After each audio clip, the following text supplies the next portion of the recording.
Hey everybody, and welcome back to Kerbal Space Program RP-0. We lost our spangly new Launchpad when I came out of Time Warp while waiting for our relative inclination with the moon to get to an appropriate level. But before everything catches fire, yeah, see, rocket just fine. This is our new replacement for the DN5B. It's just the DN5B RS-25, and we're just going to go ahead and light this thing.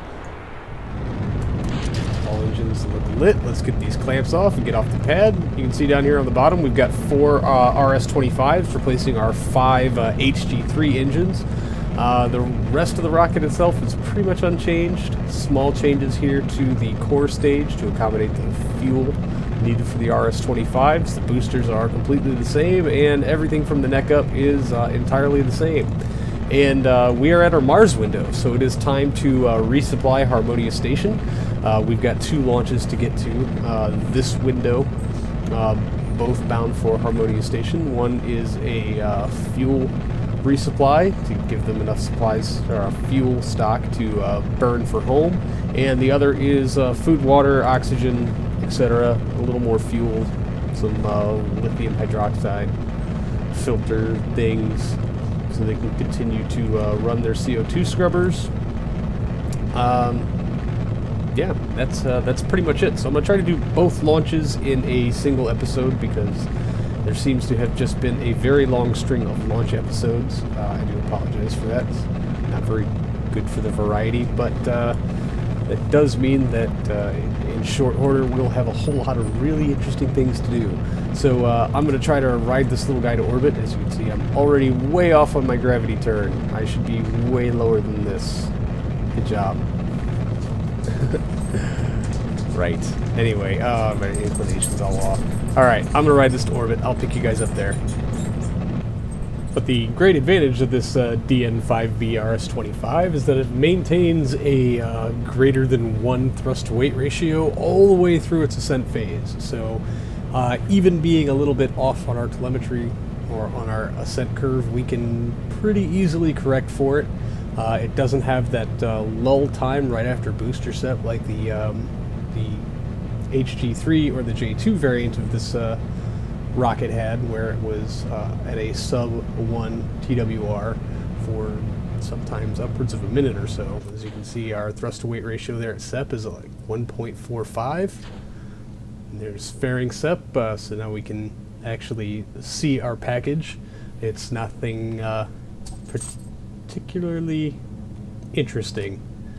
There is, however, a great screenshot, desktop worthy if you ask me, as it's going into the folder that cycles my desktop pictures. Anyway, we're going to get our comms boot and set, and we're just going to continue to ride this to orbit. And the thing I'm noticing here about the RS-25 variant of this rocket is even on a rather shallow trajectory, and I was able to actually blow one of these up in testing by ascending, or by having my angle be too shallow and overheating the cryo stage at the top.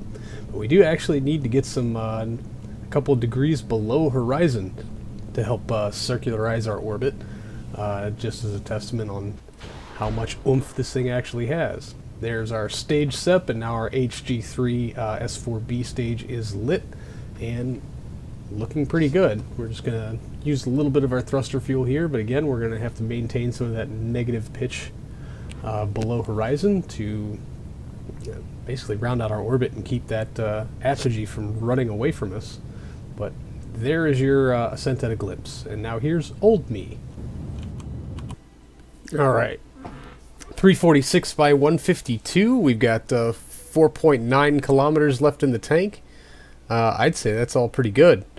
And there's our resupply mission. It's pretty ugly, but it's very simple, and that's what matters. We'll activate. We'll just target one of these at Earth.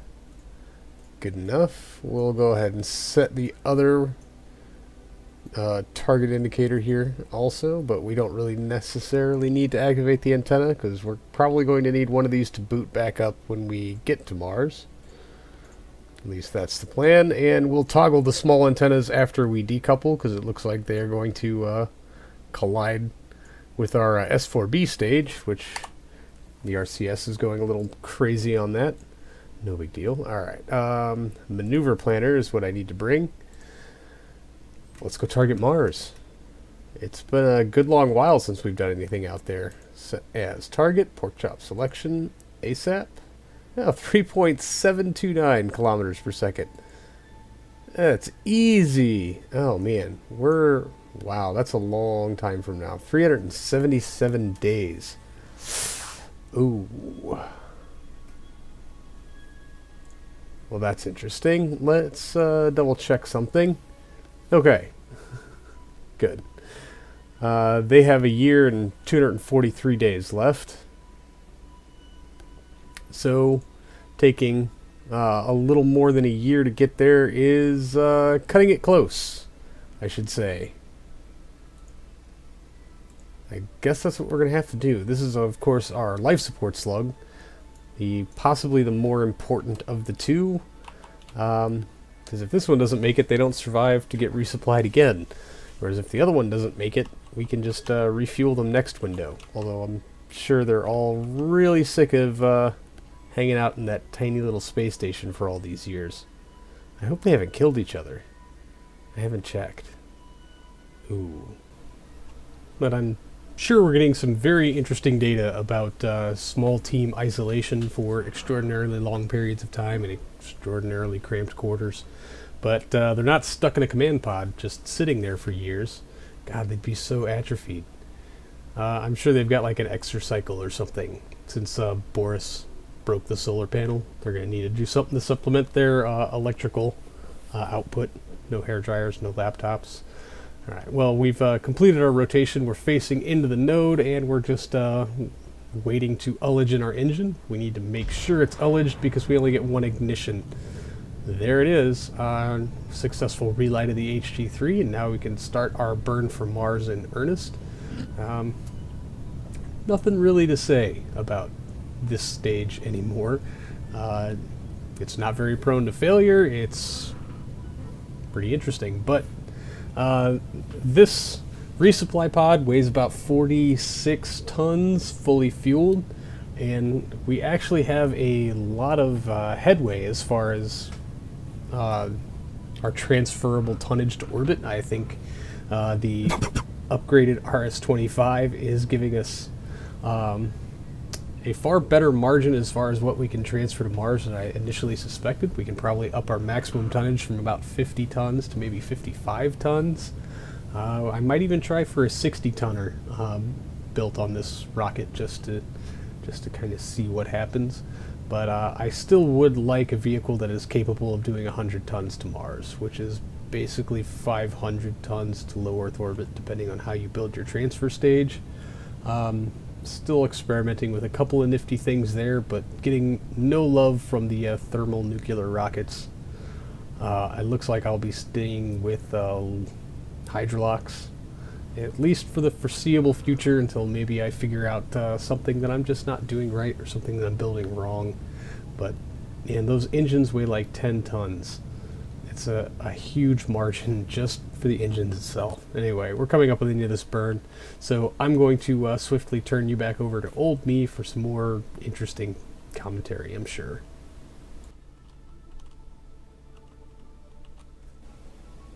Alright, let's see what that bought us. Yeah, it looks like we do have a solid hit for Mars. No, we do not. Oh, of course not. Alright, course correction time. There we go.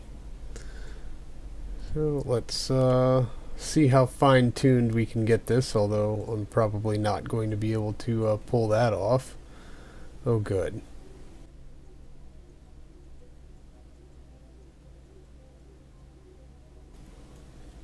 Yeah, it's a bit more respectable. There's our station. We'll just set that as our target and try to dial this in just a bit.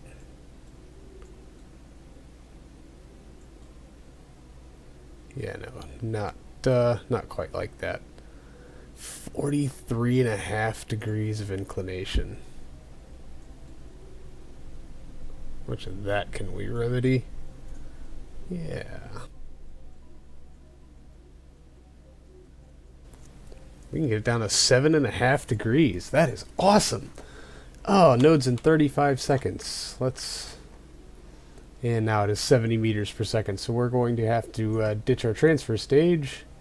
Of course. Decouple. Let's pull ourselves away.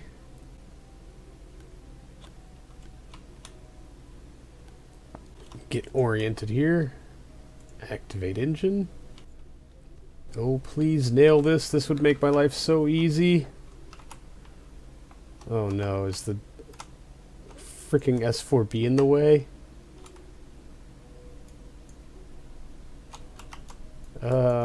Almost. Yeah, it sure is.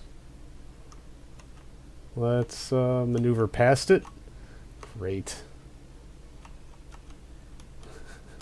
Of course it is. Alright, we're clear. Very stable. Ignition. We'll just watch that pull away. See you later, little guy.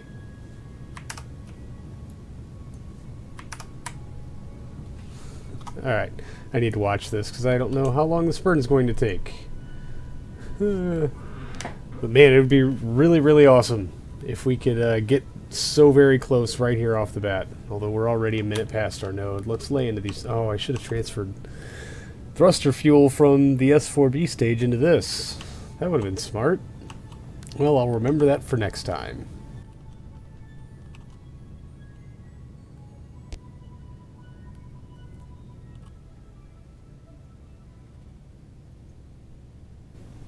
Where's my telemetry and why is this not showing up?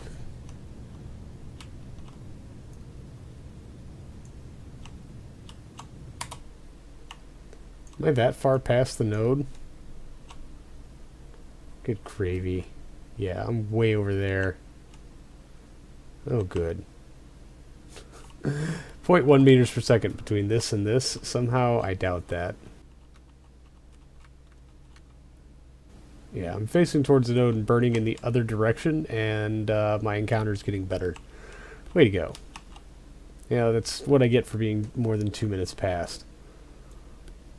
Timing, timing, timing. So I am just going to lay on this and try to get this as close as I can. So, bear with me. Real sorry.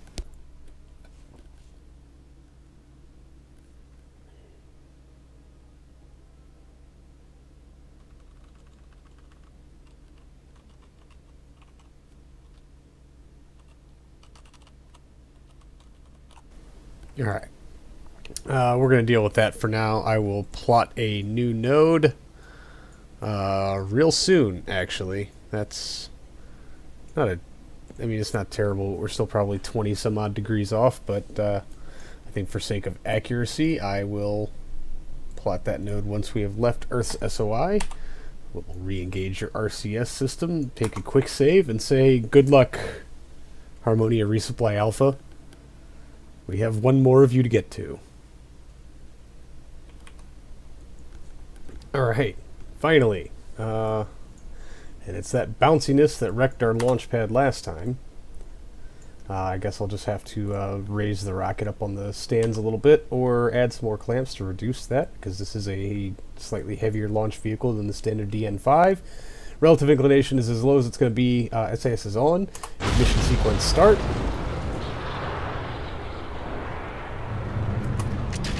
Oh, we've got a problem with one of our E1s. This one here, it looks like a loss of thrust and loss of specific impulse. We're going to shut it down. And that means we need to come over here and shut down one of these. Okay, well, we're off to a great start. Fantastic. Well, it has been quite a while since we had a failure on one of our E1s. I guess we were kind of due, but that is going to make things a little interesting for this ascent profile. We will not be picking up speed nearly as quickly as we'd like. So it's a good thing we got a lot to spare in that S4B upper stage.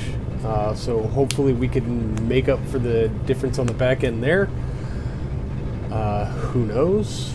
Let's just bring up a comparison here between our two booster stacks. Yeah, it does look like our left booster is going to run out of fuel before our right.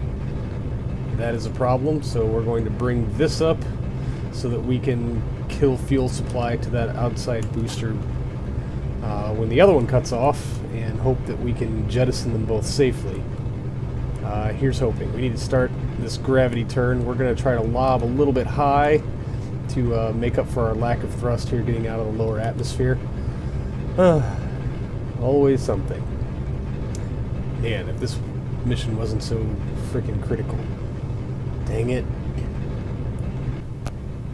So obviously I did not deactivate an engine with direct symmetry, so we're having to combat some of the wiggles here, but as our thrust-to-weight ratio gets back up to something a little more nominal, it becomes a little bit easier to manage, and we can start just leading into our gravity turn like normal. Again, the always positive thrust-to-weight ratio of this vehicle really showing its merits. I'm glad we get to a point where that's actually a thing.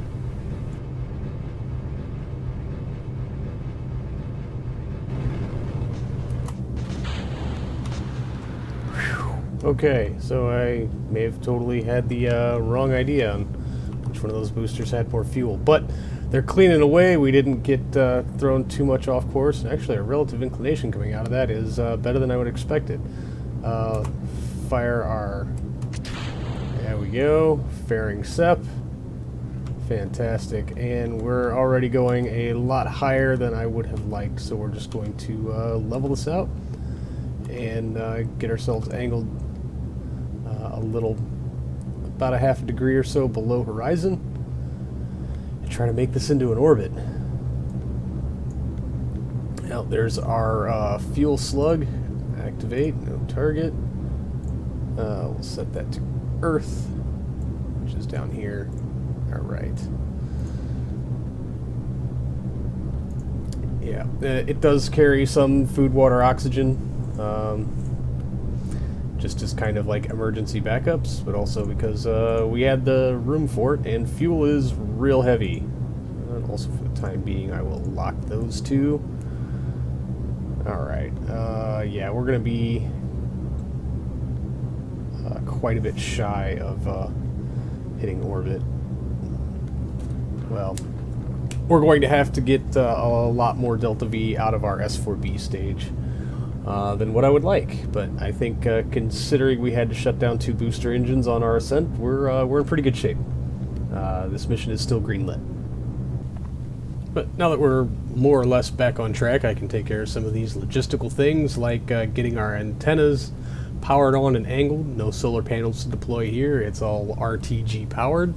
And even with the engine failure and the subsequent engine shutdown to equalize the thrust, we're having to pitch below horizon to circularize our orbit. This is actually a very clean orbital insertion.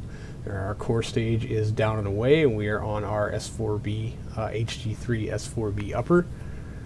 And this stage is super reliable.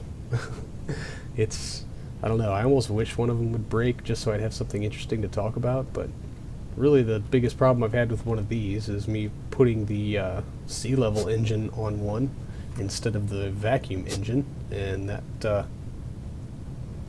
causing it not be able to relight. Other than that, these things have been absolutely fantastic. So, no news is good news. Anyway, turn you back over to old me, who's going to circularize this out. Alright, 295 by 172. Not perfect, but we've still got 4.3 kilometers per second left in our S4B stage, which should be more than enough to get us to Mars, which would be awesome.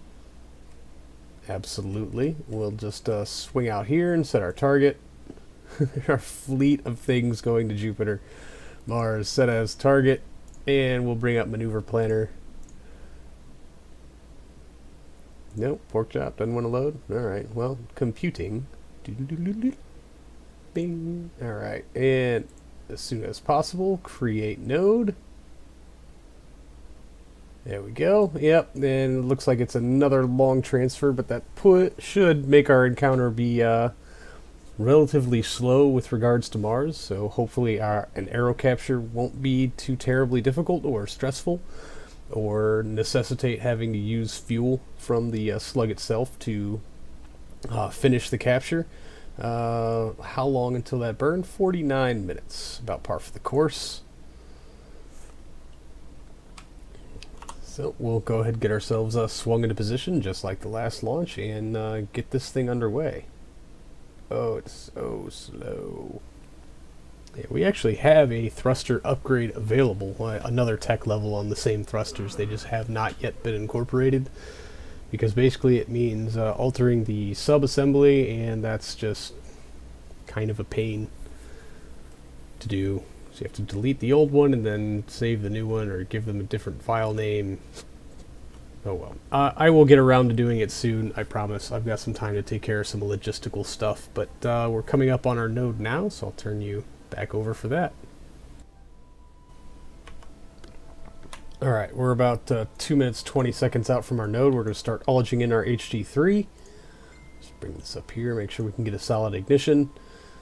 Of course, it'll take like a minute to ullage this big heavy thing. Unstable, risky, very risky, bearsky, very stable, and ignition. Please good light, please good light. Yes. Alright. And our fuel slug bound for Harmonious Station is making its burn now for Mars. So, fingers crossed, no engine failures. Of course, there's not going to be an engine failure. We just got done talking about how bulletproof this stage is. And considering how long it or its variants have been in service, like all the way back to the RA9, I don't think we had a Hydrolox upper on the RA8s. But yeah, I actually haven't rebuilt any new upper stage in a horrendously long time. But just verifying we are actually running on internal battery, because the core from our transfer stage is too much for these RTGs to handle. Of note, but good thing we have lots of battery in there, just to make sure that we'll have enough juice to take the full orbit around and long enough for the stage to burn out before we can get rid of it, before our batteries will die. And that's always a good thing, because if the batteries die on this thing, well, it's just kind of dead in the water and no good to anyone at all. And that would really cost us our crew at Mars. Ugh. I didn't want to think about that, but now I can't not think about that. I might be playing a little too fast and loose with that crew. Eek. I shut down a bit too early. We still got about 11.5 meters per second to go. No big deal. I don't think doing it on these RCS thrusters is going to be worth a whole lot, considering the time constraints and whatnot, so we're just going to go ahead and separate, decouple, we'll unlock these.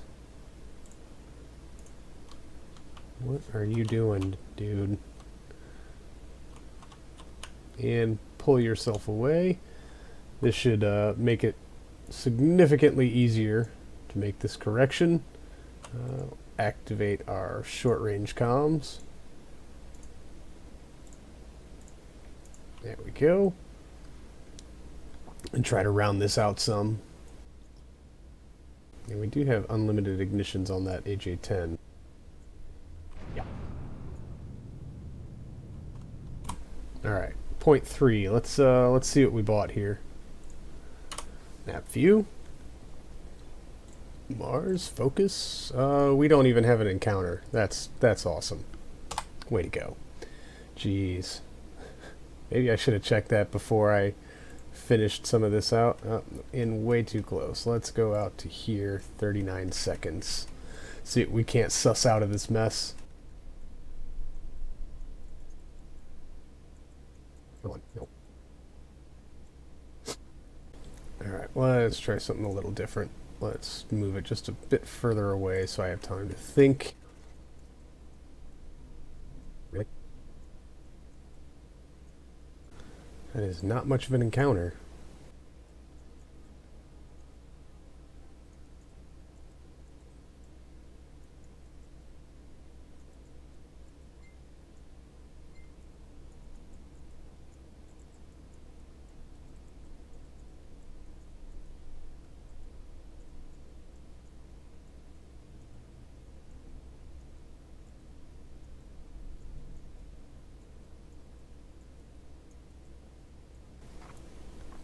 Alright, we're going to run with that for right now.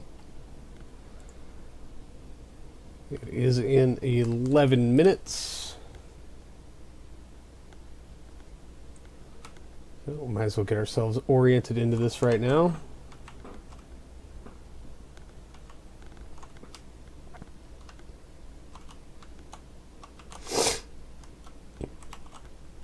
And time warp on ahead. It'd be really cool if we could get this correction all done in one fell swoop, because then I don't have to come back to it until it changes SOI.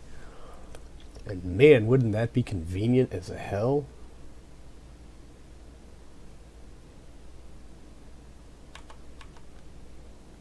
Alright, we are just about at our maneuver node. We'll start to ullage in our AJ-10. Very stable. Yeah, let's light it. Ignition.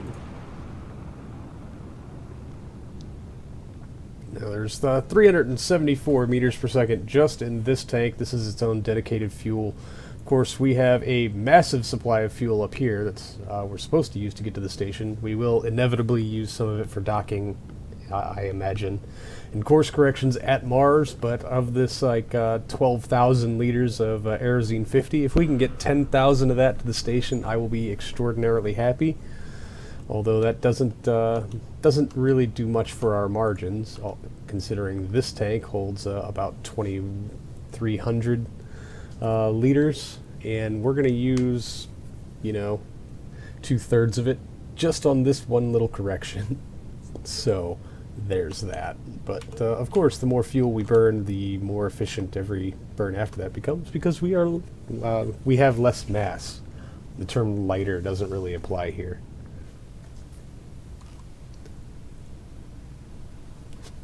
So, fairly substandard, all in all. We will have more fuel for docking, or at least more Delta V for docking after Aero capture, when we can ditch that useless heat shield. But now I am concerned about the power draw of this thing, because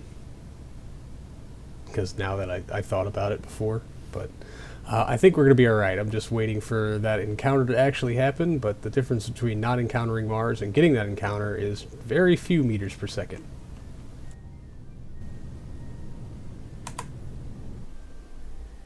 Alright, I've shut down the engine. There's 1.6 meters per second left. I'm just going to try to do this with RCS, although it looks like we're already a bit past where we wanted to be. So let's see.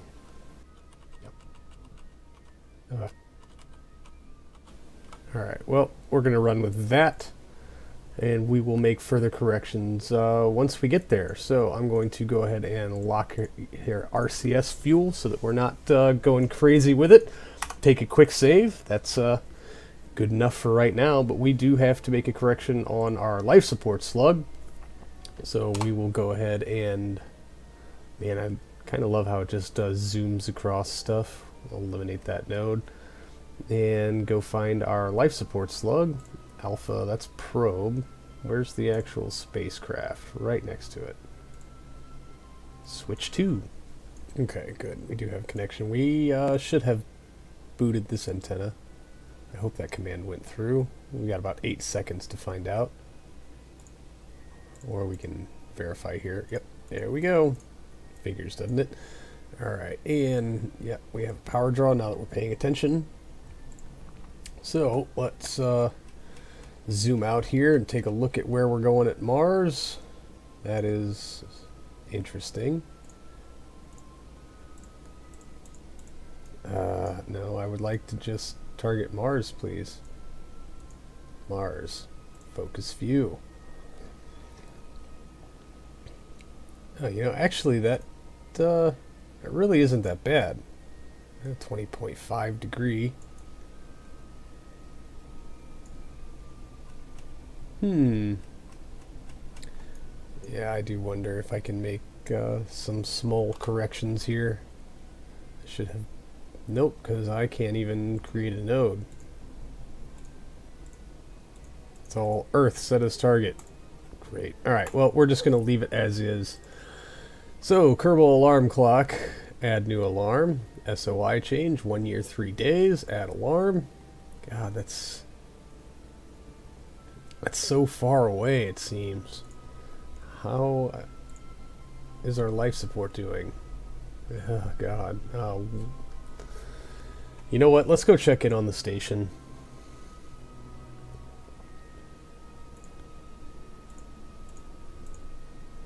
Mars, focus. Yeah, let's see how our crew is doing before we close this out.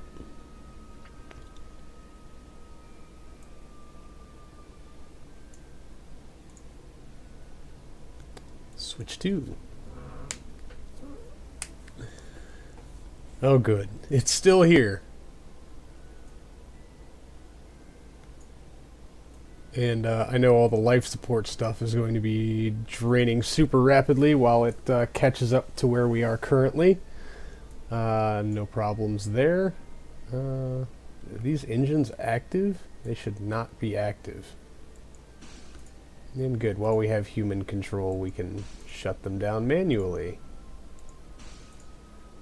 They also shouldn't have any fuel. I guess they're accessing fuel from from Artemis.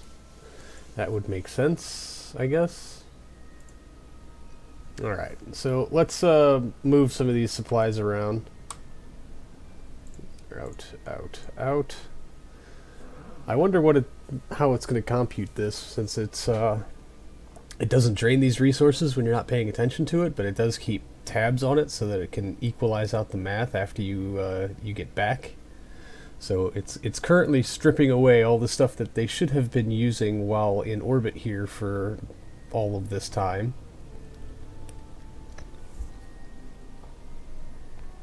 Okay, we'll pin that one open. Alt. Out, out, out. We're just going to top off Artemis because that's where all the mission critical stuff is. And, you know, just to help make sure that they've got enough supplies to last while their transfer boat is on its way, although it's going to take a lot longer than what we thought it was going to take. Alright, and there should be some life support in here also. Oh, yep, lots. Out, out, out. We can actually lock this fuel tank while we're here. Alright, and then our... No. Yeah, okay. I know, super exciting. Let's transfer resources. Anyway, now that their supply boat is on the way, I'm just going to wait for all the numbers here to kind of equal out. Oh, we have a reserve here that is locked. I guess we'll go ahead and unlock it then. And see what the numbers come out to. Yeah, see, these numbers can't be accurate, I guess. Or are they? Oh yeah, because I just unlocked something, so that is going to give them more than what we thought. So we got about 2 years and some change of supplies. Resupply will be here in less than a little more than a year and a month, considering Aero capture. Looks like we're in good shape, so that makes me pretty happy. Everybody's going to survive, yay! And barring anything absolutely tragic happening with the resupply stuff, we should be well on our way to bringing this crew back home, hopefully safely, with their mass allotment of science and all of these other nice things. Yeah, we're over Mars Midlands. Let's see if we have pictures of that. We do not. Keep. Sweet. How about a crew report? Do we have a crew report? We do. Good enough. We'll take it. You know? Alright. Anyway, that's going to do it for this episode, everybody. Thank you so much for hanging out. I do appreciate it. And we'll get to some more on mission episodes very shortly. I think we're good with our launches for a little bit, but we've got some stuff interplanetary to attend to. So, yeah, that's going to do it for this one. Thank you so much for hanging out. I do appreciate it, and I will see all of you in the next one. So, until then, see you later.